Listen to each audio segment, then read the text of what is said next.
একটি বলয়াকৃতির লোহার পাতের অন্তর্ব্যাস 20 সেমি এবং বহির্ব্যাস 22 সেমি। বলয়টিতে কত বর্গ সেমি পাত আছে? তো অঙ্কটা করার আগে প্রথমে আমি যে সূত্রটা প্রয়োগ করব সেই সূত্রটা সম্পর্কে কিছু বলে নিই। বলয়াকৃতি লোহার পাত বলেছে, মানে বলয়ের ছবিটা কীরকম হয় যদি আমরা ছবি আঁকি। দুটো বৃত্ত, দুটো যদি আমরা এক কেন্দ্রীয় বৃত্ত আঁকি, মানে দুটো বৃত্তর কেন্দ্র একই, এরকম যদি বৃত্ত আঁকি,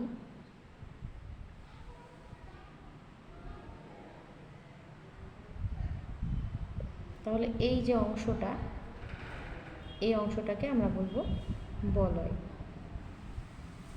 দুটো বৃত্তই কিন্তু এক কেন্দ্রীয়। তাহলে এই বলয়াকৃতি এই অংশটার ক্ষেত্রফল বের করতে হবে এই অঙ্কটাতে।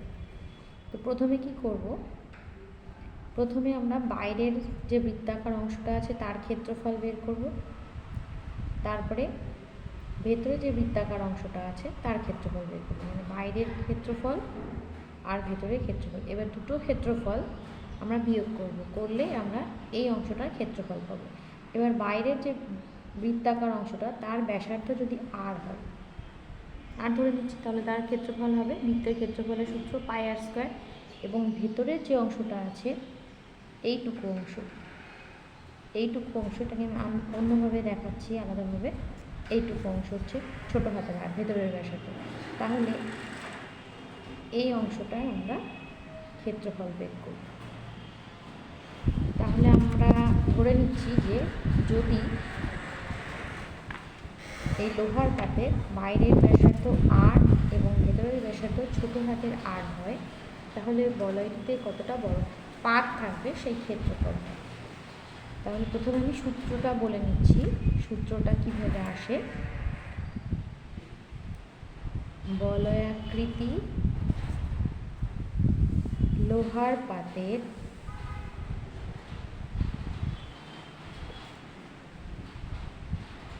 বহির ব্যাসার্ধ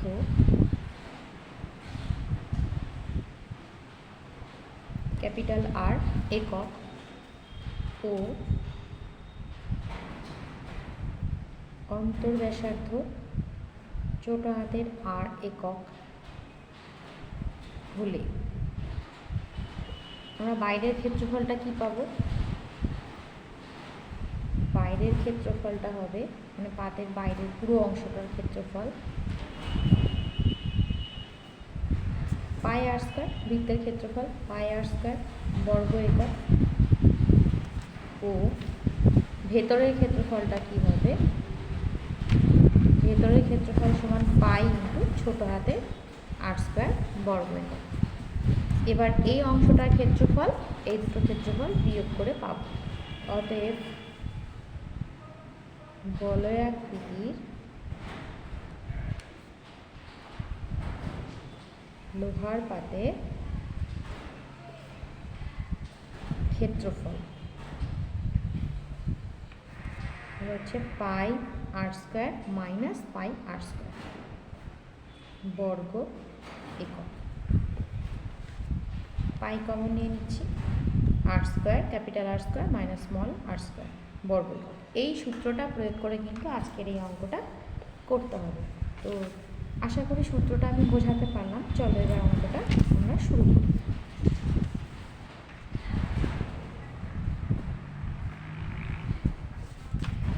তো আমার এখানে কি বলা আছে অঙ্কে, একটি বলয়াকৃতি লোহার পাতের অন্তর্ব্যাস 20 সেমি।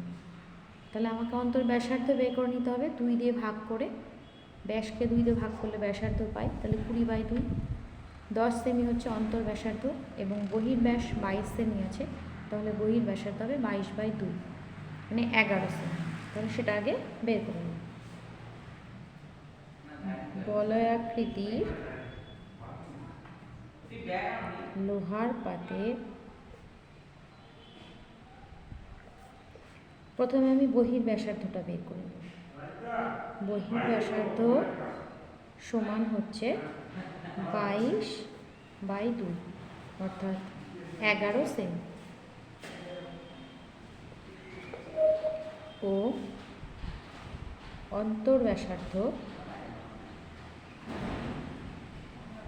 সমান 20/2 অর্থাৎ 10 সেমি। অতএব বলয়টিতে